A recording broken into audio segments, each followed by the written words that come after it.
saving my little breadcrumbs. And breadcrumbs, you save them up enough and they become a loaf of bread. So I'll mess with some Drake. Started from the bottom, now we here. Fire. Let's say you could bring somebody back from the dead. Music artist or celebrity. Who are you cutting? Yo, what's going on, guys? Welcome back to the You Can Tell Your Barber podcast. Today we got that boy Lex in the chair. Catching fade master. I catch fades. Lex is actually the other barber who works here in the suite with me. Finally get him on the episode. And he's just getting mid-fade, keep the C-cup sharp.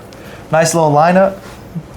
Easy money. He's going to go get braided, I'm sure, soon. Yes, sir. I haven't got braided in a while. Yeah, true. Very true. I love getting braids, bro. I think whenever you have braids, it does look pretty fire. No, it does. It does make me look way more handsome than I am. It costs a pretty penny, so I kind of reluctant sometimes. Yeah, braids are not cheap. I mean, they charge more for braids than they do cuts. I mean, makes sense. Yeah, I mean, braids take it takes longer. more time. Yeah, it's harder. Yeah, it's for sure. I try to wow.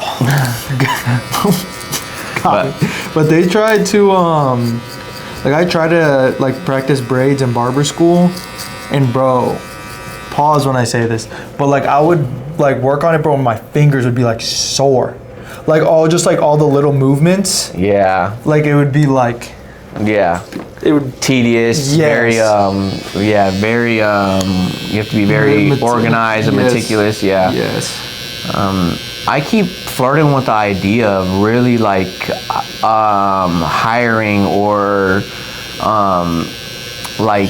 finding a girl that does them really good and hiring her or paying her to teach me how to braid, because well, that'd be sick. Plus, since you already have braids, it's easy to sell, Yeah. Versus if I were yo, do you want to come get braids? Be bro, you don't even have braids. But if you had braids, it'd be bro, I could get your braids to look like this. It's the same thing. You ever seen the stigma where it's would you trust a bald barber? Or would you trust a tattoo artist that got no tattoos? No, not really. Yeah, not really. Barber's different, because if they got a clean beard, you can obviously still have the bald look. Yeah, but there's a lot of bald barbers. Yeah. But a tattoo artist with no tattoos, no way. Yeah. No way. But they're out there. I've seen some. But I wouldn't trust it. I think the reference I would use, or the example I would use, is be would you trust a personal trainer that's hella out of shape? Yeah. No. To get you in shape. That's a good. Right. I would analogy. be I would not, bro. If you don't have the physique I want, I'm not hiring you. Yeah. No, that's so valid. I think that's a great example. No, 100%. Lex's work. You've been here over a year and a half now. Isn't that crazy? Yeah. If you told me you just hit a year, I'd be yeah, that sounds about right. But no, it's been a year and a half. It was January of last year. Yeah. January of 24, which is pretty wild to think about. And what's cool with Lex is he's never worked at a barbershop, which is backwards. Yes. Or not traditional. Yeah, traditional. He went straight from barber school into here with the suite, took a chance on himself in the space that I've created, and he's flourished into this beautiful barber butterfly. Facts. But this dude, I always say, Lex, his content game when it comes to the consistency, I mean, would you say, which I feel for you, from what I hear, it could be pretty 50-50, do you think you've gotten more clients from word of mouth, from client to client, or from TikTok? TikTok for sure. What percentage of your clients do you think have come from TikTok, if you had a guess? Well, I just started posting on TikTok 3 months ago. So, and I've been cutting for 3 years. So, it's a smaller percentage. I would say all the new clients within the last 3 months have almost been TikTok. Yeah. But your majority are from word of mouth. And me cold approaching. Yeah, because I've cold approached and word of mouth has been a longer amount of time than TikTok. Yeah. So, yeah, but the amount of people I've gotten within the last 3 months from TikTok is crazy. Is crazy good. So I'm very grateful. I wish I would have hopped on TikTok sooner, but I hopped on when I hopped on, so I'm still grateful. Pause. That was crazy. That was crazy. But yeah, I'm grateful. I didn't realize that TikTok can, like, you know, man, accelerate or get you as many, expand and grow my clientele as fast as it did. Yeah. I super underestimated it by a lot because I was such a fan of Instagram, but I'm realizing that hardly any of my clients are saying, "Oh yeah, I found you on Instagram." Everybody's saying, I found you on TikTok. So it's pretty dope. Yeah, no, that is sweet. Been here a year and a half working with me, and what, 3 years ago you moved from Vegas to here, to cut hair. Yeah. You lived there, grew up there your whole life, didn't end up being a degenerate gambler like I probably would be if I lived in Vegas. Do you think it's because you lived in Vegas you don't like gambling, or do you think if you never lived in Vegas you would like gambling? Because you're not a big gambling man. It's because I grew up in Vegas and I've been around it my whole life, so I just never was a fan of it. It's fun every once in a while, but I wouldn't make it a habit. I don't think it's in me to make it a habit. So yeah, it's because I grew up there, for sure. Have you had like any of your boys hit like a crazy like jackpot or like a crazy win and being like, Lex, I just hit for... Yeah, I did. I had one homie who hit for like 125,000. No way. Yeah, and Life changing. Yeah, and he went and bought. First thing he went and bought a car. He went and bought 2 cars. That's crazy. He went and bought 2 cars like right off the jump, and the money went fast. The money went in like first a weekend. I think it went in like a month. That's crazy. Yeah, it went fast, bro. Bro, if I had 125K, bro, that's insane. He just blew through it like that. Yeah. That's what they say. Like a lot of people who win the lottery, they don't hold on to that money for a while. Like a lot of the people that do that, they spend it. Yeah. They get rid of it. So I for sure would invest it, save it. Oh yeah. You know, of put course. It for you, for your daughter, of course. Put it into some kind of college fund or some fund for her for the future. I would think you would do for whether that be trade or whatever. I already am. I'm very thankful and grateful to myself for choosing barbering because it's allowed me to save up money. The little money I have saved up now, I would have never been able to save that up hadn't it been for cutting hair and choosing barbering as my career. I'm able to save up money way faster. The amount of money I'm making is at a faster pace rather than working a 9-to-5 job. So yeah, isn't it nice to get paid like daily versus like every 2 weeks? Oh yeah, 100%. Monthly. 100%. Very grateful. The amount of money I make in one day, most people don't make in one day. Yeah. So it's been super cool. Do you find yourself, because I find myself doing this all the time, like let's say you go and you see like a jacket or something that you like, right? Oh yeah. And you'd be like, dang bro, like that's $80. I'm not trying to spend $80. And you're like, it's low-key only 2 cuts though. Oh, like yeah. do you got like that barber math? Oh, 100%. Or like, let's say you want to buy something and you're like, it's a big chunk of change. Like, that's low-key 2 Saturdays. Like I can give up 2 Saturdays. Oh yeah, for sure. That's the only thing. I feel like it's so, like it can be so hard to to manage the money because it's quick money. It is quick money, but thankfully I've been blessed enough to have self-control. Yeah. And I just been putting away everything. Honestly, everything I make, I put it away. That's good. I put it away. So, yeah, I do have the mindset of like, that's several haircuts. I could easily just get it back. But nah, I just been saving. That's valid. Yeah, I'm almost there, man. My daughter's tuition or for cosmetology school is 12 grand. And I'm almost there, bro. I'm almost there. Really? Yeah, so I'm very thankful.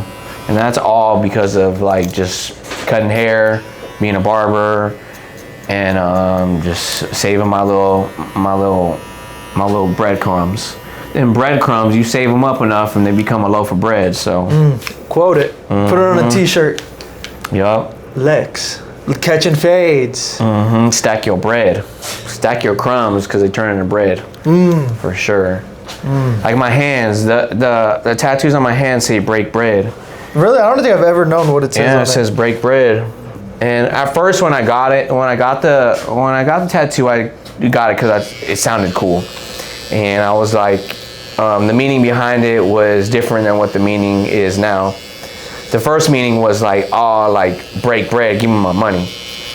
And then as I started thinking about it and got older, the concept and the meaning behind it now is like, okay, let's just say you work a job. Let's say I work in construction and I'm working in the hot sun and I'm literally like, doing manual labor, breaking my back, but I'm using my hands while I'm doing so, right? At the end of the 2 weeks, when they pay me my check, bro, I'm able to take that money home and break bread with my family and support them. So that's the meaning it has now to me. It's like, yo, these are my bread breakers. These are what I use to make money with. And at the end of the day, when it's all said and done, I break bread with my family and I share with people I love. Yeah. So now that's what it means to me. So no, that's cool. I guess I never I never even know what your hand said, but that's cool that like what you do is obviously with your hands. You know what I mean? So it's saying that on your hands versus like other jobs, whatever, and stuff like that. That's pretty sweet. That's awesome. Yeah, barbering it's a blessing. It's 100%. It's a blessing, but it's like one of those careers where I feel like a lot of people look at it and they're like, bro, that's easy money, I should start cutting hair. But like once you like go and you get like good at cutting hair, it's one of those things and passions that you like genuinely have to love, or like you'll fall out of love with it. Oh yeah. Like, because just like any job, of course, like I'm sure like we all have those days where it's like, bro, I'm not trying to go to work today, like I'm just trying to stay home. But like whenever I take 2 days off, 3 days off, whatever, I'm like, yo, I'm itching to get back and cut hair. Like not even because, I want to go, like, I want to make money. I just like genuinely just want to go in there, cut hair. And like the best part is like your clients like really do become family. Oh, 100%. Like a lot of the, like my friends, like as you know, I'm getting married in November. Like a lot of the friends that are getting invited to the wedding were clients before they were friends. You know what I mean? And I think that's just like something cool that barbering does.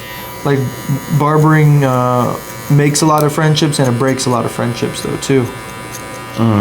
Like that's unfortunate, but that is true sometimes. I've had some people in my life that I was close to, and I started cutting hair, and started doing it for free. Price start going up, and then I hear, yo, your cuts aren't worth it. Why are you charging this much? What? You're not gonna give me a discount? Yo, I'm not paying that. Or like, yo, can you just pull up to my house and cut me up instead of me having to go and pay the shop price? I'm like, bro, if I pull up to your house, it's gonna be more expensive. In what world would it be cheaper? Yeah, for sure. And just like not valuing what I've created. But then I also have people who I started cutting off of rip in my bathroom, in just like in the house, and like now, like they're some of my like best clients, and I think that's just something that just the way people are wired with stuff like that. Like I have friends, you know, they've started their own businesses and doing stuff like that, and as somebody who like I've been through that like grind, like I would never ask my boy who owns a business for a discount. If they have like, I feel like a common one now is like detailing or window washing or like whatever. Yeah. Like I would never be like, yo, you're my boy, can you give me a discount? Because if they ask me for a discount, I'm not giving you a discount. You know what I mean? On something that like you're trying to go and create. Yeah, 100%. You know what I mean? But then that's also why, like people are like, oh, can I get a discount or can I do this? I'm always like, yeah, I have a referral program. For if you refer somebody and they come and tell me that you sent them, you get X amount off. If you want to do this, you get this amount off. Like there's other options. Yeah. Yeah. Or I think something too that, like I'll have people ask me, like tell me, be like, bro, I'm so sorry, like I can't afford to tip you. Like, you know, is there something else like I can do for you, kind of? They're like tips are not mandatory, obviously. It's completely up to up to them. But I'll have people that'll say that, and I'm like, honestly, you want to know like the best thing other than like giving me money, which is honestly sometimes better, bro, just post the cut on your story and tag me. Just be like, yo, this cut's fire. Like, shout out Amethyst Cuts. Yeah. Or like, bro, just go on Google and leave me a 5-star review. You don't even got to post it on your story. Yeah, that's just leave me a 5-star review on Google. Because like the more that like, because I feel like when I first started like here, like I opened it up like on Google and Yelp and whatnot. But people, I didn't push for the reviews. But like, I mean, and you've seen it, once you start pushing for reviews, oh yeah, man, I just found you on Google. Y'all have the best reviews in the area. I'm like, dang, really? Yep. Like you guys had the best reviews. Like I was like, dang, like very much underestimated the power of Google reviews. Yeah. 100%. The Google review game is honestly fire. It's fire, yeah, for sure. For sure. Yo, question. Yo, let's just say you were in a competition, barber competition, or let's just say you're just suiting up for just the game of life, right? Okay. Say you're just like, boom, you just got ready, you're about to walk into the stadium. Yeah. What's your anthem? Like, what's my walkout song? What's your walkout song, bro? Oh, that's a good question. What are you walking out to, bro? About to do freaking 20 haircuts. About to blaze every haircut, make them come out fire. I feel like it would be. See, I feel like there's certain songs for certain situations. Right? So, like barber competition, I feel like I gotta walk out to like some Drake. Okay. What that song would be, low key, might be what did I miss? What did I miss? What did I miss? Yeah, walk out. What did I miss? When I was cooking with y'all and whatever, booking with y'all, had so many verses with y'all, like kind of like all y'all hating, and now we're on top. What did I miss? What happened? Where was I when I got on top? You know what I mean? I feel like that'd be fire. But I feel like if I walked out in like, sorry, I feel like I'm saying like a lot. If like UFC fight, I feel like I would come out to like a Courtesy of Red, White, and Blue by Toby Keith. Like American flag on my back, walk out, and he's like, cause we'll put a boot in your ass, it's the American way. And it's like fire, like America on top, because it's always usually like American versus whoever, like for UFC fights. Okay. So I feel like depending on the situation. Yeah, not true. It depends. What about you for like a UFC fight and then for a barber competition? So, barber competition, probably gonna be, I'll mess with some Drake, started from the bottom, now we're here. Fire. That's a great pick. Okay. That's a good pick. Oh, I like that pick. And then for the fight, I'm walking out to 50 Cent, Many Men. Many Men. Sad upon me. Yeah, that, you know, that'd be fire. No, those are great picks. Oh, those are way better than both of mine. Yeah, cause you know that Many Men's a classic, bro. That was, man, back in the day. That was a banger. Still is. Oh yeah, for sure. I'll say, I know we've had this conversation before, and I love asking people, what are you could set up, I know you know this question, concert, you get 3 people, 3 headliner concert, you get to pick who they are, but only dead artists. For sure is gonna be Nipsey Hussle. That's number 1. I'm going with Mac Miller, number 2, and then number 3. I'm gonna go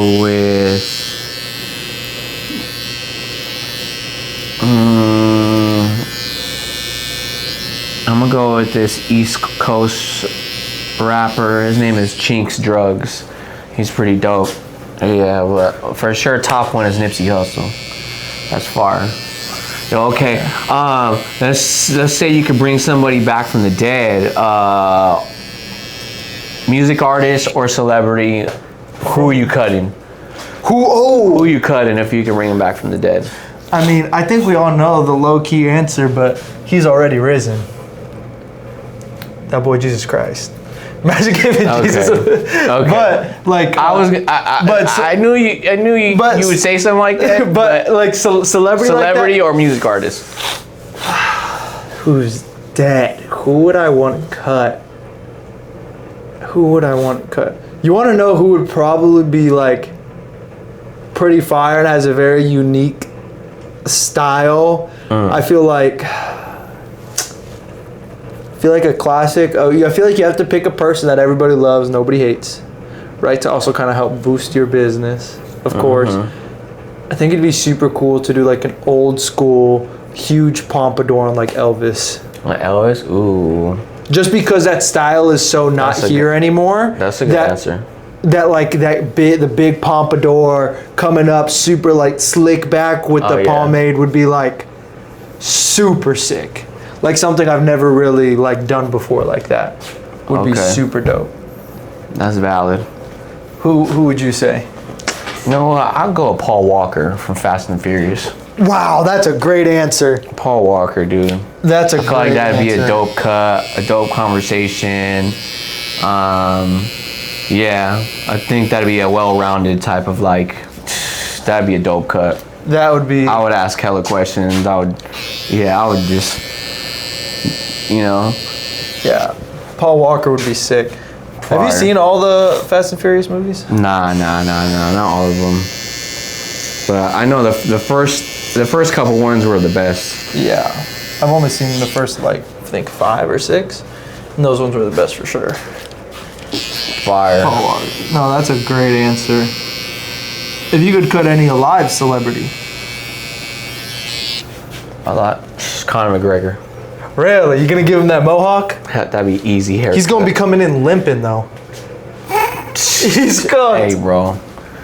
That'd be an easy haircut. You guys would when he walked out from the tunnel with that haircut, and I saw him for the first time with that haircut, like prepping in the locker room or whatever. I literally looked. I said, "What is that cut?"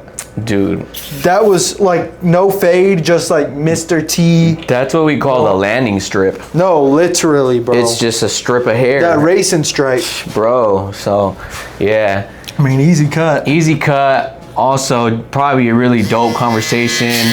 I would just be like straight enjoying his thick ass accent while he's chopping it up with me. Yeah.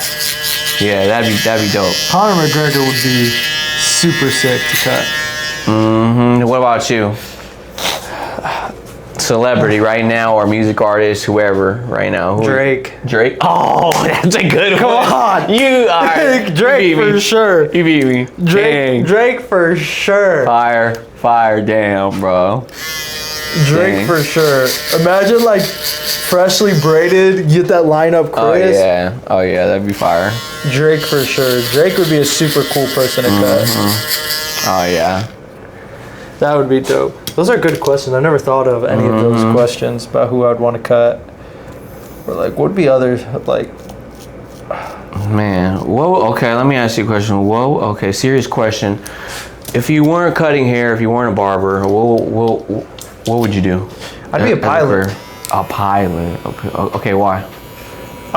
My mom worked for airlines all growing up. I love like flying. My original plan at one point was to go into the Air Force. And I was in a program for a while called Civil Air Patrol. And I was on track to get my pilot's license before my driver's license at one point when I was living in Florida. And it's just something I've always been fascinated by. I think I'd go into like commercial and then slowly work my way into like private. But now I still do want to get like my private pilot's license for like a single engine, like a little Cessna, just like the little planes with the propeller in the front, and just like something like that. I think that's definitely what I'd be doing if I wasn't cutting hair. What about you? Think you'd still be living in Vegas?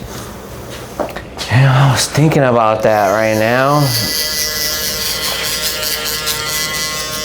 I don't know.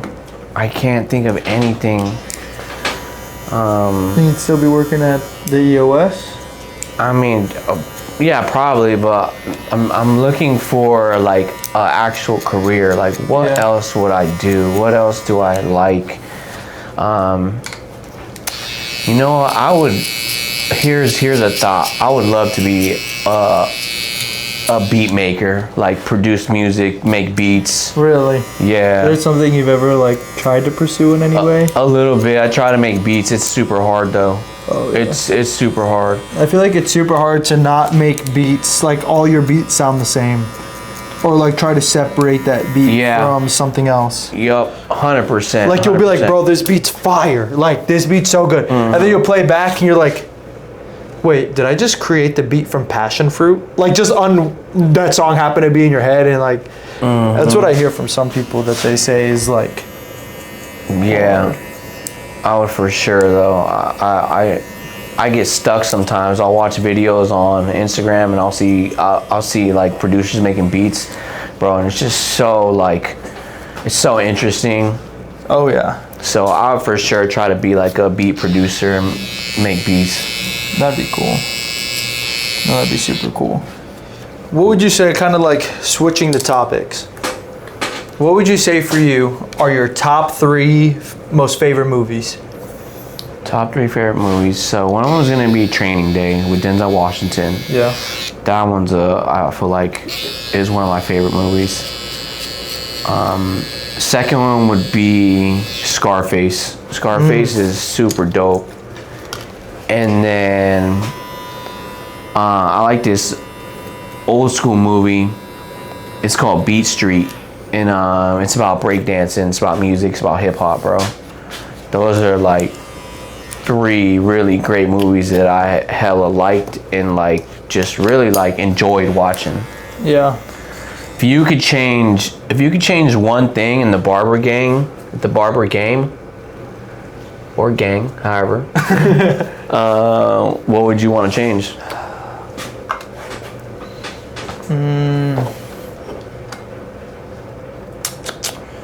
I think what I would want to change.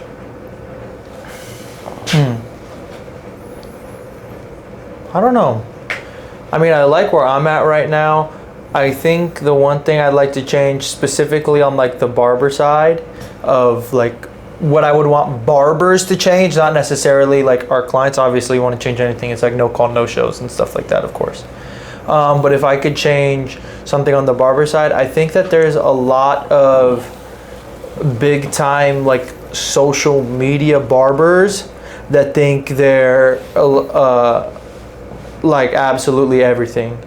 Like they're like, oh yeah, I'm this. Like you go to like these barber cons and stuff like that, and they're like, yo, there's a line to get a picture with me, like all this stuff. Like, yeah, I get it. Obviously, you have like some kind of following, but I feel like some of these literal social media barbers take it to like another level where it's like, bro, at the end of the day, bro, like our drop fades look the exact same. You just have more followers than me. I think it's like the big-headed mentality that comes with it, and they're like, yeah, our minimum haircut price is 120, blah, blah. Which if you could charge that and still stay busy, all power to you. All power to you. But I think that's something in the game that, and I think COVID created that, honestly. I think COVID with when barbers started to become quote unquote like essential workers, and people were paying a premium price for barbers to go to their house and get a haircut, go to their house and get lineups, and they're like, oh, hold on, I can charge, which it makes sense, $100 to $150 for a house call. That's how much I would charge now. But they charged that $150 for a house call, and then they just like kind of stuck to that when they moved into the barbershop. But something else that pisses me off is when barbers that charge premium prices don't give premium service. And I'm not talking about haircuts. I'm talking your appointment's at 12:30 and you charging $150. That appointment's at 12:30. That barber better be there, ready, station ready. He better not be walking in the door at 12:40, 12:45, mad late, running in, whatever. If you're going to be charging price like that, like chair ready to be turning around, cape ready to go on, equipment ready, clean, bing bang boom. Like, let's go. Like, I feel like tardiness on barbers is probably my biggest pet peeve. I can't, like, bro, I could talk about that for a whole podcast episode. I can't. You know that that's like my biggest thing. Like, I'll have an appointment at 9 and I'm here no later than 8:30. Get everything ready, and I think that's something that was like programmed into my brain since like such a young age, that like we're always early. But I think that just like creates like good habits, especially too, like I just hate, because obviously you're gonna have some clients that'll be early, and I think it just looks a lot better too on myself when if a client shows up early, I'm ready for them early. If they're like my first client or whatever, I think it creates a better feeling, if that makes sense, a better look, if you will. What about you? If you could change anything in the barber game? If I could change anything, it would be the price of trimmers and clippers and barber equipment. I feel like half of the stuff out there is overpriced. Yeah. Not all of it, but half is super, like the stuff that we want the most, super high ticket. Like we've said, so Lex recently got a Stylecraft shaver, which is better than the T-Pop shaver that I have, for sure. It's way better. But I think with T-Pop coming out, which is honestly my go-to clippers right now, and it has been for the last year or longer, I think with them coming out, it's shown a lot of barbers like, oh, this is how much clippers and trimmers should cost. It shouldn't be $500, $400 for one machine. For one machine. And I think T-Pop has like come out and shown that you can get a full high quality set. I mean, I've literally used these clippers for over a year and a half. I've had no problems. I've had no problems. I've had no issues. Great price. I haven't even had to like really replace anything or like nothing. The only thing, like I said, that I don't think is as good, and I think it's a longevity thing, is just the shaver. The shaver's still good. It's still my go-to shaver, but like that new Stylecraft shaver is powerful. It's a hitter. Yeah, I gotta order that this weekend. Yeah, it's fire. So that would be one thing I would like to, like, you know, make a change in for sure, is that, man, these clippers and trimmers are expensive. They're expensive. Yeah, no, they definitely add up for all like the big name brands. But I think it's crazy how much these big name brands charge. And then, like I said, you got the people like T-Pop coming out and being like, nah, this is how much they should be. And everyone's like, whoa, what? And then like even the big like clipper companies are even like talking about it. Like he's got beef with like Stylecraft and like all this stuff because he's like kind of like shedding the light of how much stuff should be, and people are buying them, and like he's making a profit on top of that. Like you have to be, obviously. Oh yeah, yeah.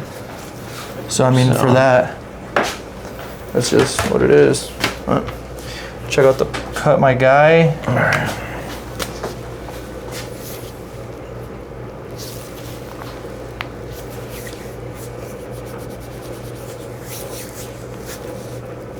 Nice. Perfect. Yep. I Dial. like it. I love it. So That's how you know when barbers are cutting other barbers. That's when it's got to be the most dialed. Be like, this hair fell. This one follicle's off a little bit. Can you restructure that? But, anyways, guys, this was Lex. It's a great conversation. A lot of barber questions. A little insight into the barber world. Absolutely fire. Thank you guys for watching and/or listening to the You Can Tell Your Barber podcast. Catch y'all in the next episode. Peace. sir, peace.